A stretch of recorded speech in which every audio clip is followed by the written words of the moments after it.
very generously donated their time for us today. Yes, thank you.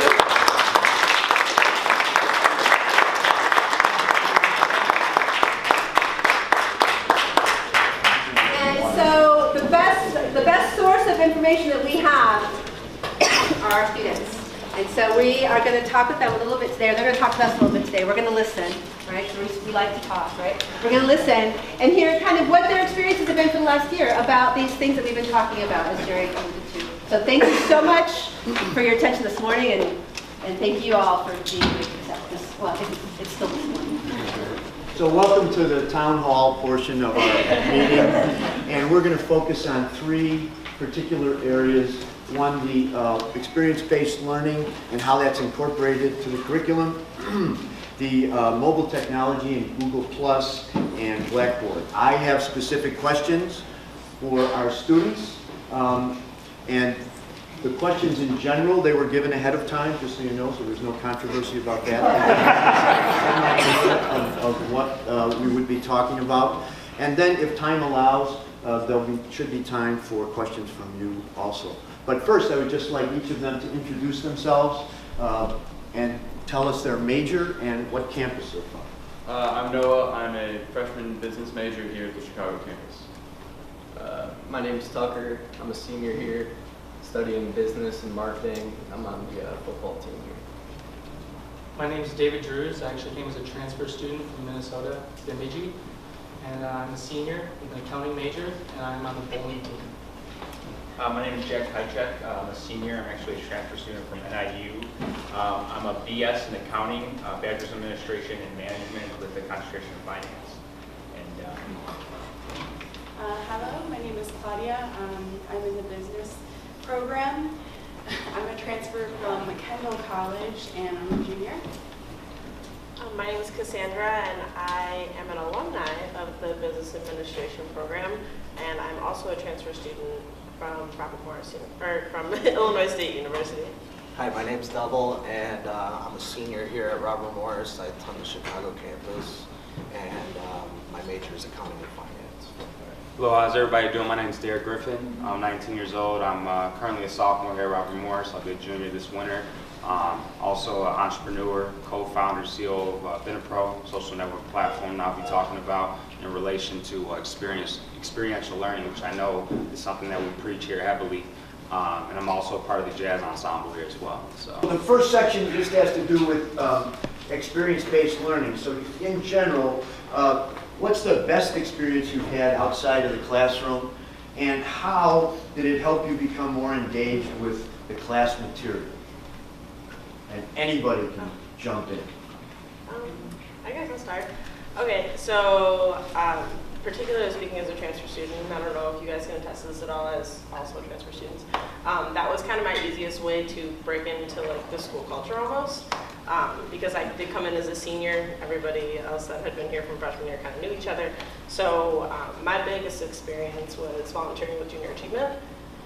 For those faculty that are around and had me as a student, they know that I was really involved. I was a volunteer consistently, and at one of the Robert Morris-based events, I was able to connect with someone there who became my future supervisor about an internship. And so not only did participating through the school lead me to creating connections with classmates and things like that, but it also led me to my opportunity to get my internship going, which filtered into my internship semester or quarter, and then later gave me an opportunity for a postgraduate position. So the experience led to the experience, led to the experience, led me to now. So that all kind of filtered in nicely. so there's two things for me. The first one was the seasonal program with PwC, PricewaterhouseCoopers, being an accounting major. That was huge. So I did that last year. That set me up for opportunities going forward too, because I'm starting in January with the second seasonal. And so I was able to use a lot what I learned from PwC and incorporate it in my accounting classes, and a lot of things made sense afterwards as well. And so the experiential learning from outside and then bringing that into the classroom. And then the second one was studying abroad. I studied abroad in Paris, France recently, the summer one quarter, and just bringing back the, for example, like the marketing for like sustainability. We were focusing a lot on sustainability practices, and I brought a lot of that back to the classroom, like with my manufacturing class that I had last quarter with Dr. Mano. Like, we talked about sustainability and manufacturing and, you know, in the workforce, and just bringing back knowledge from that. And then also connections that I got with the professors there and other opportunities maybe for postgraduate or graduate school and so on. So those are my two. I think some of my greatest experiences from the experience-based learning was working with the iCenter projects. I've been involved with close to 4 iCenter projects now, and just being able to take what we're learning in the classrooms as far as within our business and finance classes, and being able to relate to the client and seeing real life examples and actually being able to have a value within that, and coming up with better price promotions, whether that's their route that they wanted to do, or even coming up with a better way for them to market their business was really beneficial for me, because I was able to, you know, take what we're learning in the classrooms, bring it to the real life examples, and get some experience that way as well. I think for me personally, I can speak on 2 experiences. I had Ms. Stark this summer as my professor. One of the things we did was an interpretive simulation. As an entrepreneur, obviously, I was able to relate to that and kind of get myself in the mindset of running my own business in terms of like a storefront. So there were shirts and clothes that we had. We came together, my team and I, and we collaborated. We thought from a business mindset. We put aside personal matters in terms of, oh, we wanted to order this type of shirt, blah blah blah. We thought about it from a business standpoint, understood that the decisions that we made could really help us get in the mindset of understanding that if we were running a real business, these are the type of things that we would have to think about. So that was a great in-class experience for me personally. The SAGE Summit, that was huge outside of class. Unbelievable experience. Having the opportunity to be in that environment, I think, is so important for business majors like ourselves, and for anything that you're going into. To really be in that environment, networking, being a part of different workshops, and understanding that, you know, when I walked in, I kind of felt like I was the baddest man in the room, honestly. Like, I felt great. I really did. I think that's so important, to have that confidence in yourself, to know that you can really just amplify your strengths as an individual. But also, one of my business teachers once told me, there's no shortage in information, there's only a shortage in experience. I mean, you guys know, as you know, we can Google stuff for days, but the things that we experience today, what we're doing right now, this will never happen again. So I think it's just so powerful to understand how experiential learning could really expand who we are as individuals as well. Yeah, and to piggyback off of what Derek said, I really think that experiential learning is really great, because like you said, there's a shortage of experiential learning experiences, and I think that it's something that this university is so great at incorporating, and I think we need more of it, actually. Had I known that this university offered such opportunities like iCenter and, you know, doing things like the SAGE conference, I would have come here a lot sooner. Before this, I went to Kendall College. I was going for culinary and business. And my experience there was okay. I did like some of my classes, but I felt like I wasn't getting enough out of it. So then I took time off to kind of figure out what I wanted. And then I discovered Robert Morris University. And I really liked the support they had from all of the staff and everything. And my first quarter here, I really enjoyed it a lot. So then I continued. And I was going to the Elgin campus at first. I decided to go to the Chicago campus for summer classes because Elgin didn't offer summer courses. I started coming here and I instantly fell in love with it, because it's just, it's a completely different environment, very diverse in terms of like the people here, and just like, you know, just being in the city and being surrounded by opportunities was really the thing that tipped my positive outlook on this. I would say that the SAGE conference is actually one of the top experiential learning experiences that I've had here. I think it was a great opportunity to network with people there too. I still am in contact with some people that I met through the SAGE conference. people that have their own small businesses that I kind of look up to and kind of like get tips and advice from. So, and just the overall navigating there, you know, like getting to the SAGE conference was an experience in itself. I was going with Dr. Stark and some of my other classmates, and funny story, I kind of like lost my way getting to the owl, but I figured it out because Dr. Stark like called me and she was talking me through how to get there. So that in and of itself was like a really good learning experience. It was just like figuring out how to get there. I think also the SAGE conference was a really good experience for me because it inspired that entrepreneurial like spirit, like Derek, yeah, for sure. And just socializing with my classmates outside of the classroom was really great too. I think having a good relationship with the people that you're learning with is just overall a good idea, because maybe you want to get notes from them, maybe you want to like bounce ideas off each other and just learn even more. So it was a really great thing to like build that relationship with them. And other than that, it was just really fun. You know, I really enjoyed the guest speakers that were there this year. 2 of the sharks from the show Shark Tank. It was Robert Herjavec and then Damon were there from Shark Tank, and they had some really great words of wisdom that I still look back on in my notes, and I'm like, wow, that's great. And yeah, so definitely the SAGE conference. Another thing would be the iCenter. I started doing iCenter at the Elgin campus, and the first one I ever did was with this Professor Bobak, and we did like a marketing thing for Chicago Kids Create. So that was a really good experience, and getting a chance to meet the people behind it was really good too, because in a way it kind of made me feel like I was going to be prepared to do this kind of a thing for, like say a company I would want to work for in the future. And then the one I did this summer for Boba Burger, it's like a little burger restaurant inside of a bowling alley. That was really great, and going to the on-site location and like trying the food and kind of like experiencing that and factoring in my opinions and things into their marketing strategy, that was a really good learning thing for me. Yeah. So in the summer quarter, all of my classes had some kind of like field trip or something I had to do. So I really enjoyed that, and I thought that it was a really great way for me to learn. Kind of touch on that too, like in my experience so far, like I said, I came from Northern Illinois and I took off about a year from school too. So coming back at RMU, I felt very comfortable coming here. I started in the Waukegan campus and I transferred over to Chicago.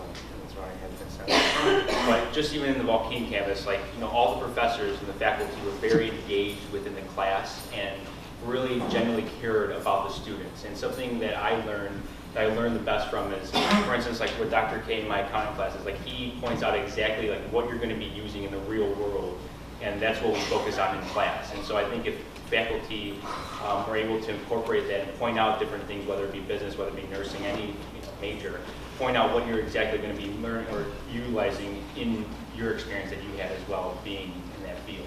So that's how I retain the information. That's what I focus what I focus on the most in those classes is utilizing real world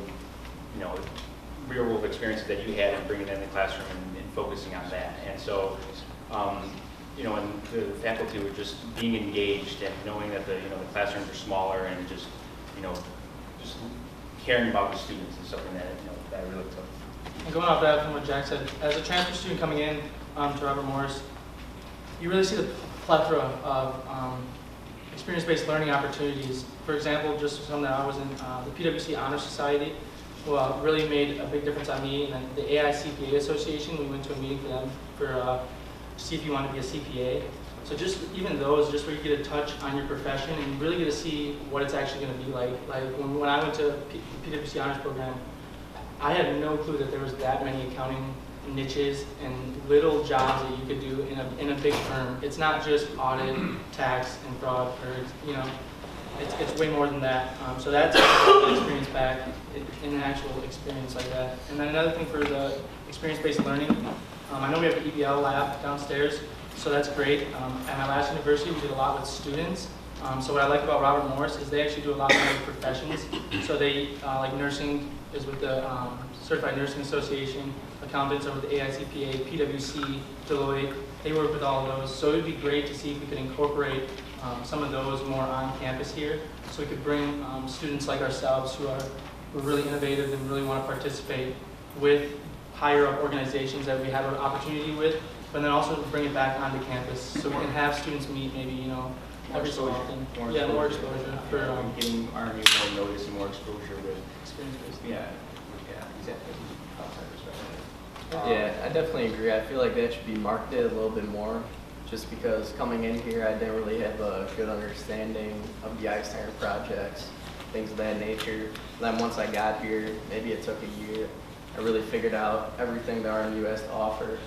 And pretty much the classes that I most remembered were the ones that I was most engaged in.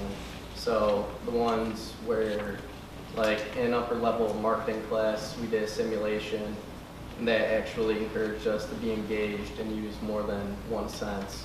So we really had to look at like the whole industry. You had to look at different reports, and then after every week you had to reflect on it. And those reflections pretty much helped you to propel you throughout the entire course. I thought that was really a huge part.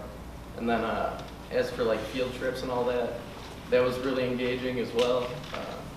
Just because when I think back on those classes, the days I remember are the days we went on those field trips.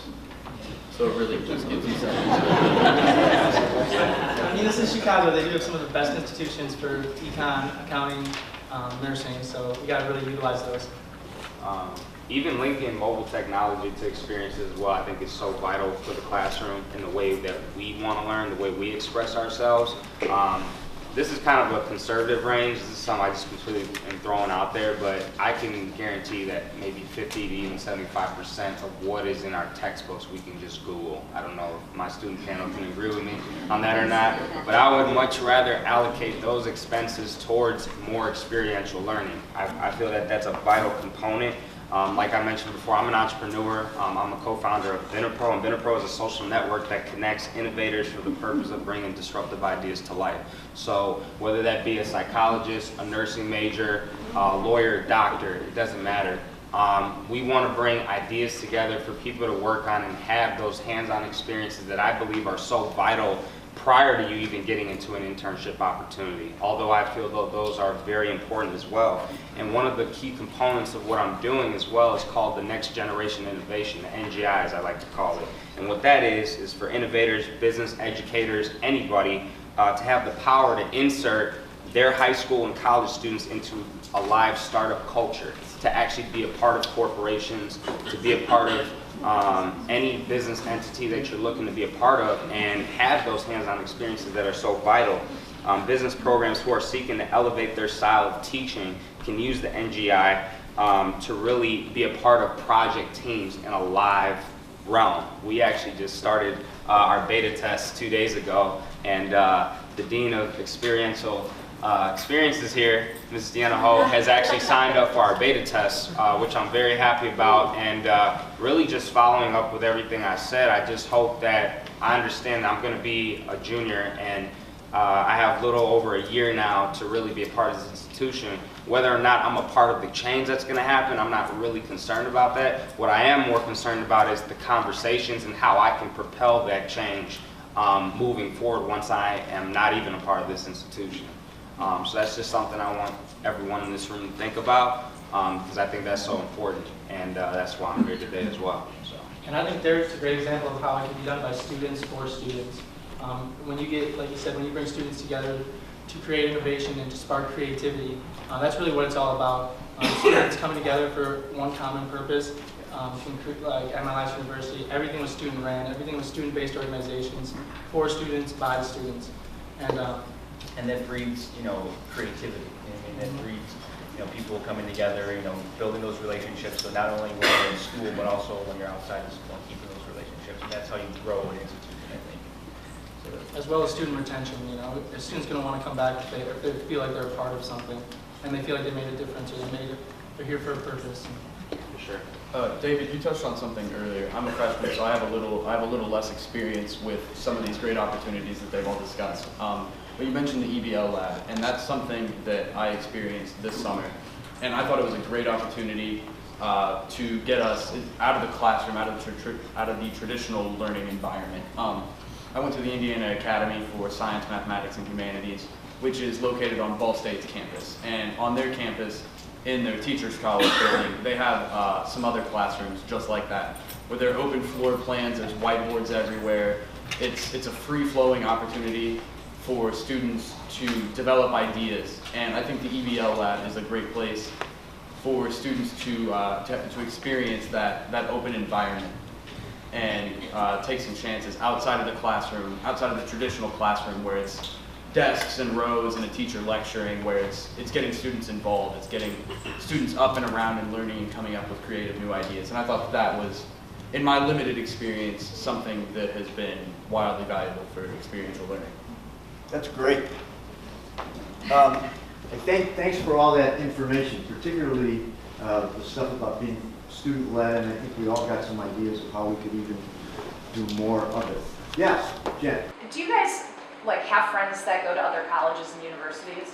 Okay, so this question may or may not have to do with experience, but when you're talking with them, what do you notice or what do you think of, or how do you finish the sentence? Oh, what I really like about RMU is, and it might be something minor, but I'm just kind of looking for your gut reaction. And I appreciate all the comments that you've shared about our other experiences, but I know sometimes it might be a difference in something else. So I'm wondering, what's something that kind of comes to your mind? So I got a couple of friends that go to DePaul right down the street, and something that I get that they don't offer is the iCenter projects and being able to relate with the clients and actually having your work and being able to present what you have spent your entire 10 weeks on and showing it to the client. And for some of our projects, I know even with Push and Door that we had done with you, they actually integrated the price tools that we had came up with and used them in their real life business aspect. So being able to be a student and still seeing your work being portrayed in like a real world environment really makes me take it away, makes me realize what the school really has to offer versus, I'm not sure if DePaul even offers interactions with real life clients. So that's something that I have as to an advantage versus my friends that go to DePaul. For me personally, I have a friend, Kelvin Evans, one of my best friends who I'm working my business with. He goes to ISU, and he tells me that obviously the environment's a lot bigger, lecture halls, a lot more people. Primary difference between that as well as here is that we're in a smaller, more catered environment to be able to work more hands-on on a personal level with people. There's a lot of group work, which is what I love here as well, because I love working with people. I'm going to have to work with people if I'm going to go into the business realm. And he just kind of tells me that he feels that things were just a little more engaging, because I know that he's such a personal person as well, and he likes having that. And I think being able to have that here at the university is very powerful, especially for people who may be coming from certain high schools where they didn't talk about people skills and just having things that you're going to need in any industry that you're going into. So I think that's really one of the things that differentiates Robert Morris from many other universities. So. Are you talking about the stuff you do, like discussions in class, or it could be discussions in class. It can be just like if we're doing exercises or even projects. I mean, just group projects, whether it be researching. Like I remember last quarter, I was doing a research project on Adidas, and just being able to have a lot of group project-oriented type work rather than individualized. I believe that bigger institutions may have trouble doing that because there's so many students, and as a professor of a lecture hall of 400 students, it's very difficult to be able to have that personal connection with all those people. And I think it's a lot easier to do that here when you're only working with maybe 20 to 40 people at most in the classroom. So. I have a question. You mentioned something about if you had known sooner, than that, you would have probably come to Robert Morris a lot, faster, right? And I think that that's always a challenge for us. I work in both admissions and academics, and so we're always trying to figure out how it is that we can kind of tell those stories to people that might be considering. So what are some of the other, methods, avenues, things of that nature that you think maybe would have kind of appealed to you, where you would have heard this and made that connection and then said, you know what, as I'm looking for a university, this is going to be the university, instead of you having to kind of go through that process of, starting at Kendall and then transitioning to RMU. And if I'm correct, that wasn't the reason why you even came to RMU. When you came to RMU, then that's when you learned about all of these different things. Is that correct? Yeah. Okay. Yeah. So instead of us I think it's great for us to be able to say, hey, once you're a student, we have that here. But I think there's a bigger story that we need to be able to tell. And I want to hear from all of you guys how that would make, how we could do a better job at that. Yeah, and that's a great point. I mean, the first kind of like college I ever went to was Elgin Community College, because I'm from Elgin. And that's just where I went at first, because it's cost efficient, because I wanted to get some credits out of the way. And there, they had, ambassadors from the school come and tell students about the school. It was kind of like a little expo on different colleges. And I never saw Robert Morris at one of those, but I feel like if I had the chance to interact one-on-one with somebody that went here in one of those little expo type things, then I probably would have come here sooner, I think, just maybe having representatives from the school, like such as students, come to high schools, community colleges, and whether or not we do that too much, I'm not sure, but maybe just more of it, and have them talk about the experiential learning opportunities here, such as the Ice Center, and Yeah, exactly. Like from the get-go, presenting, more strongly, if you will, the experimental learning, and also like giving examples, not just talking about it, but giving real-world examples, having maybe a presentation of real students, engaging in these, activities, if you will, and also once they come in, like on the orientation day too, being like, even though that they've committed to RMU, but also so that they retain and they stay at RMU, giving a presentation maybe in here with all the students and giving those examples as well. I think from the get-go, instead of them coming here and then learning about this. We're like real life testimonials. So like we're going to be telling our friends, we're going to be telling generations below us. We went to school, like for example, me, I'm on the bowling team here, 4 national titles. So kids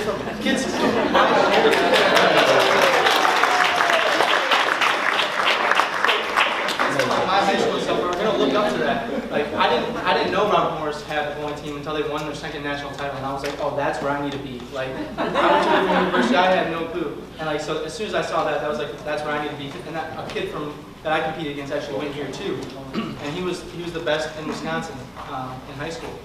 So just like seeing real testimonials like that, and then what I think can contribute to that would be like a student alumni association. At my last university, I was the vice president of outreach for the Student Alumni Association. And what that does is that allows a current student who's in my position, who's a real testimonial, to be able to talk with alumni and then connect that to like freshmen, for example. So if I connect him to an alumni story, like this could be you.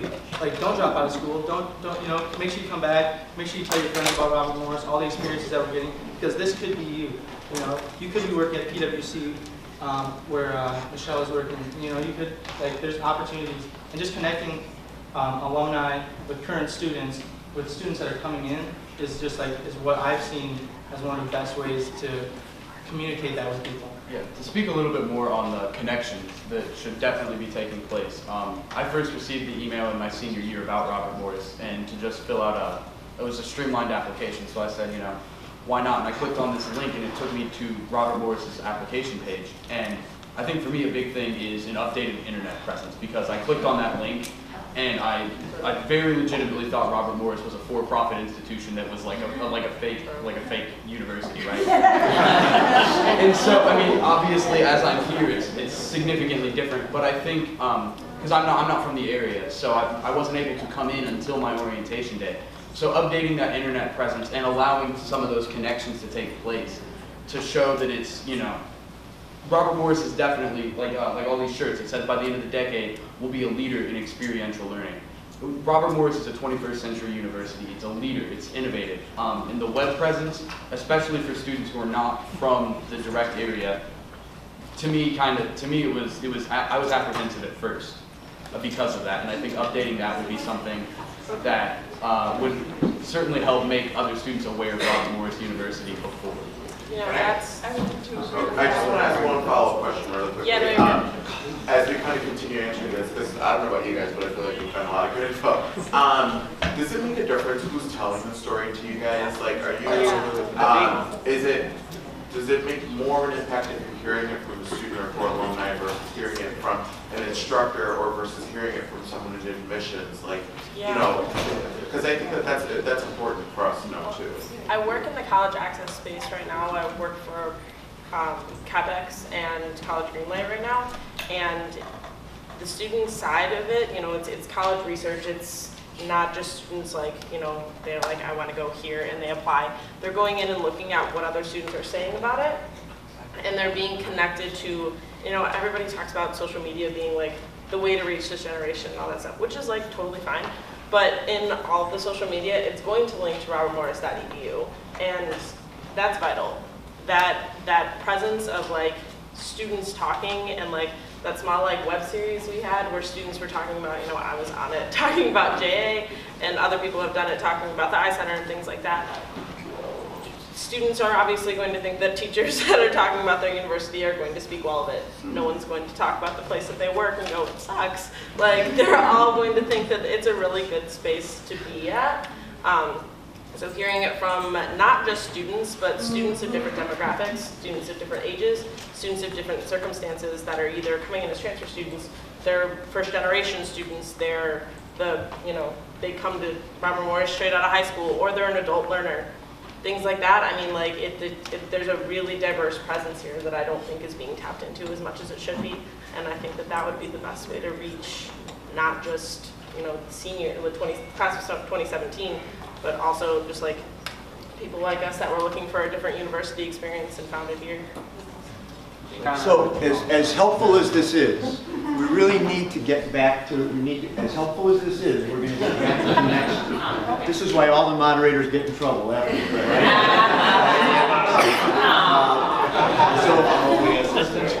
You guys can email. The next topic we need to look at is Blackboard.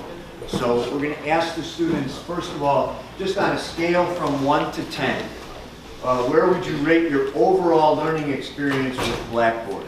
And then, you know, after that number, just kind of what features are helpful, which features are not helpful, and then just in general, how we use it, and how could we use it better. So just what's your experience with Blackboard? So I just have a quick question. When you say learning experience, do you mean like the functionality of it, or like what we've actually learned on Blackboard? Is that what you mean? Or? Yeah. How it's So yeah, how does it enhance your learning experience? Oh, so on a scale of 1 to 10, how helpful is Blackboard? How incorporated is it into your learning experience? A few of us talked about this a little bit earlier, so I think we're going to agree on a lot of the points. So Yeah, I mean, honestly, I think that I kind of look at Blackboard as a centralized location for me to be able to access all my information in terms of coursework, in terms of what's due next week. Somebody sends out an announcement. One of the things I was also thinking about is how Blackboard should also create more customization. I know there's certain themes that you can utilize, which I haven't actually done before, but one of the things I think would be great is that I know sometimes I get a lot of announcements that are kind of irrelevant to what I want to know, but if there's a way to kind of create customization within that based on your major and get certain announcements that really matter most to you as a student, then you're getting the information that you need that's going to actually provide you with value. If there's something that they're talking Derek, about... Just so I understand, Derek, Yeah. are you talking about emails that you get, or are you particularly talking about what's put on, what we put on Blackboard sites? Yeah, well, I guess emails, because sometimes emails are linked as like notifications on Blackboard as well. So I guess just kind of catering what we need as students and being able to choose that. So kind of having more of a selection to make it more of a personal experience when we are on Blackboard. But overall, the functionality has been really smooth in terms of the improvements that have been made since I've been here. I think everything's very straightforward. If I have questions, I have professors that have been very willing to answer those questions for me. So other than that, it's been great. I think what he's referring to, just so everyone knows, in addition to classes, each student is enrolled in a campus Blackboard site, Right. and there's an advisor at each campus that pushes notifications out. So they get things like, make sure you've got your FAFSA done, and other campus-related things, Right. like such and such is going on in the student center today, or, so in addition to all their academic stuff, there is some campus-related stuff for each Right. student that you guys get that may be about completely different things for culinary nursing. Like me being a musician, I'm probably not going to care so much about a lacrosse, I don't know, something that has to do with lacrosse or something that's, you know, just completely on a whole nother spectrum. That's all I'm kind of getting at. Yeah. So what we're really interested in is Blackboard in your classes. When you're, you know, when faculty says, here's our Blackboard site. As far as Blackboard is concerned, I saw like some main pros and some main cons. So basically, Blackboard is a great way to reach all students. We can all agree upon that. It is a great way for students to maintain involvement outside the classroom. It gives them a format on how the professor will orchestrate the term, because it kind of shows us the outline of what you guys are expecting and how you guys like to teach. And then it also gives structures to the students for what to expect. You know, so it's not only like how you guys teach, because we get to see your style on there a little bit. We also get a structure of what is to be expected from us.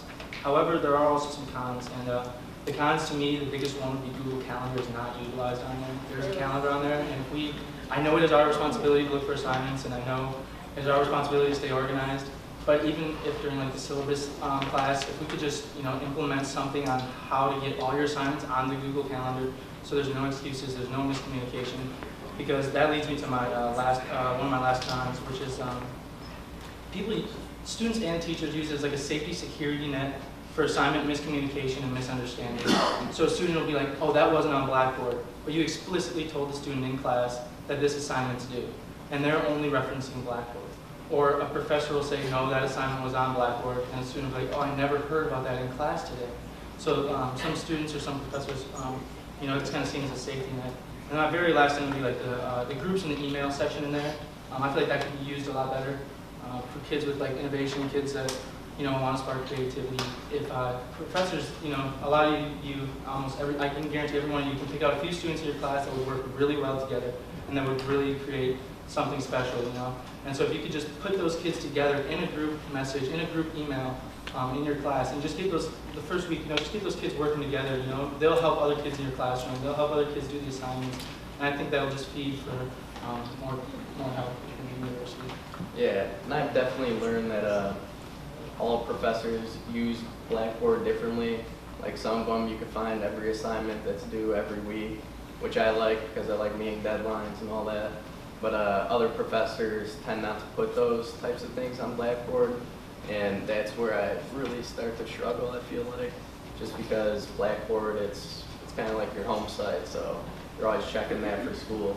But when there aren't like any assignments due directly on Blackboard, it really puts a lot more pressure on us. Kind of to piggyback, sorry to cut you off, but kind of to piggyback what he's saying, you always got those professors that upload every single chapters of every single PowerPoint that's going to be covered over the whole course, because that way you get to work at your own pace too. We all got busy lives, we're all involved of, you know, other extracurricular things, and being able to access that content before it's even being assigned or, you know, throughout that course just makes it easier for everybody else as well. I think I know you're good. I just think it comes down to inconsistency of usage, which I don't know if there's ever going to be like that end-all be-all standard for all teachers to use Blackboard in the exact same way, because that would be like you dictating how we organize our coursework in our own lives, and that would be insane.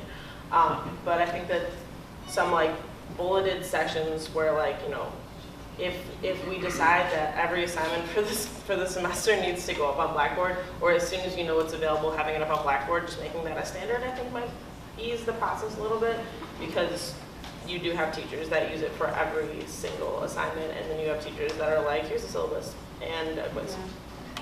Yeah.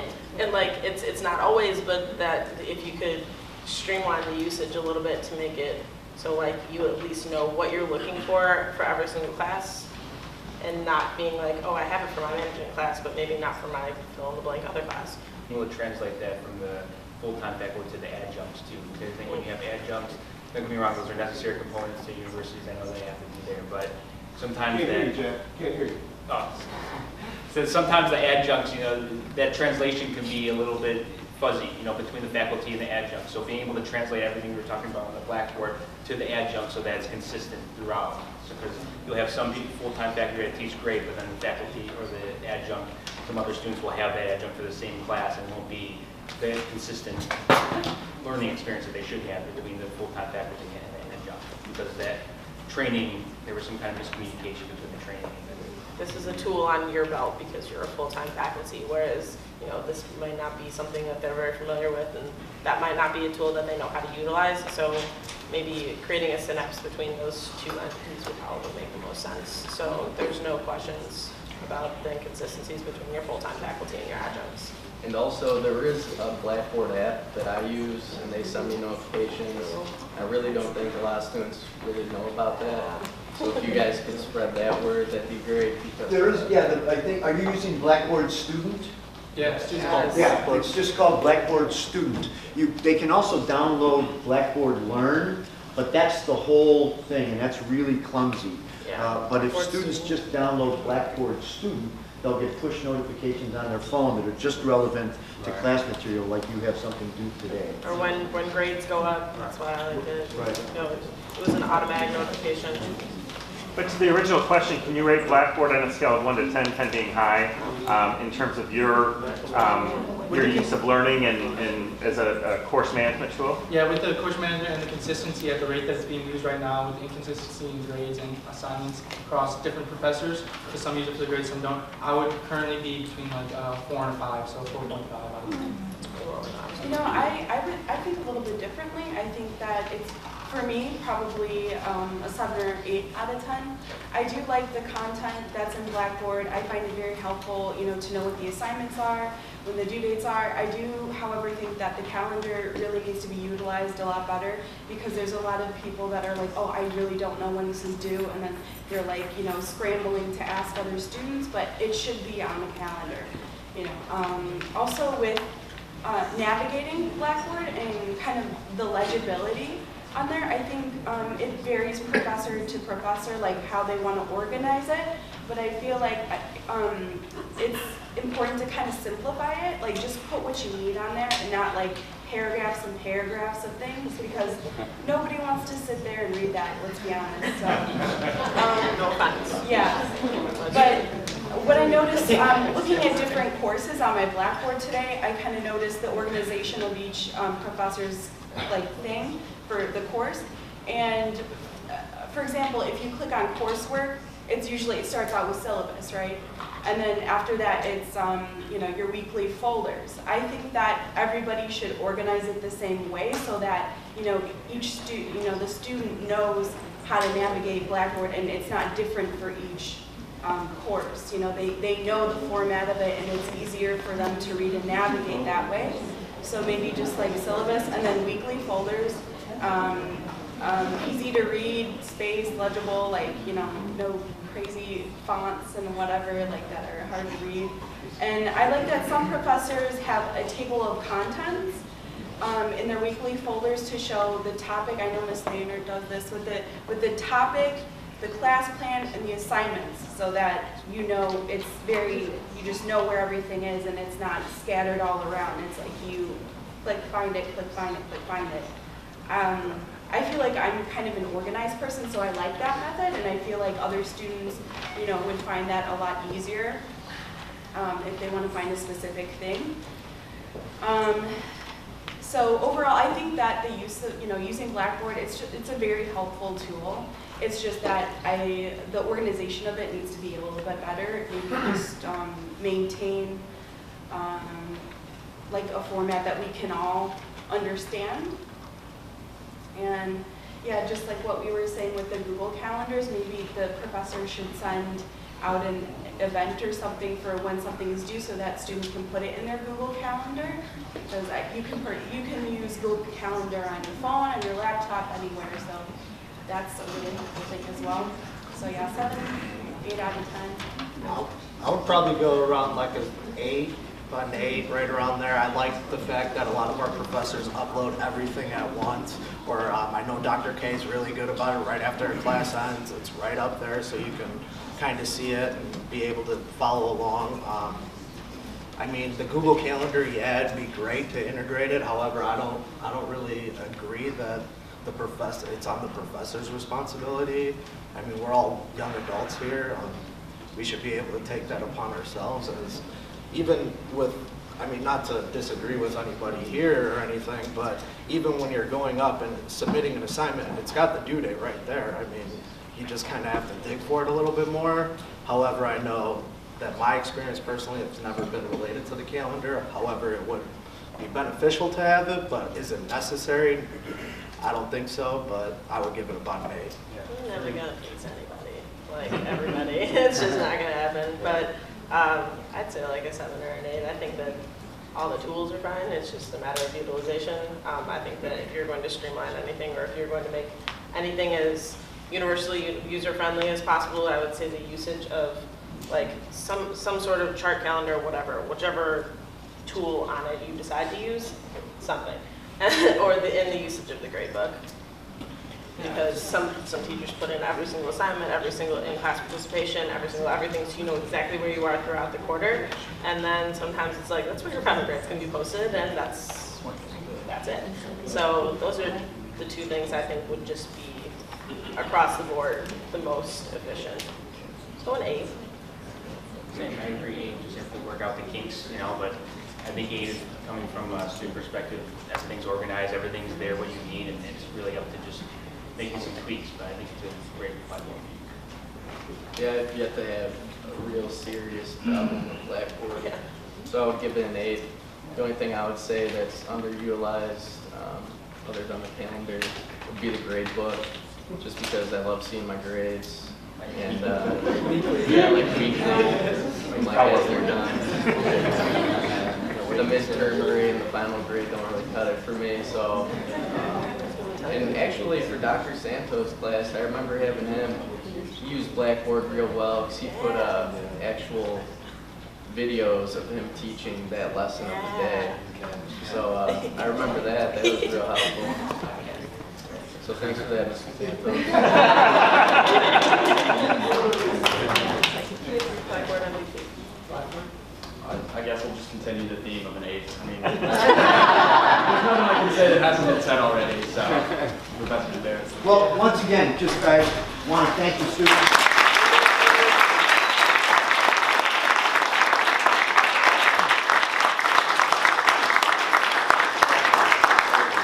We really appreciate not only the affirmation, but also in particular the ways that we can make your experience better. That's really helpful to us. Yeah, So, oh yeah, absolutely. Thank you very much. Thank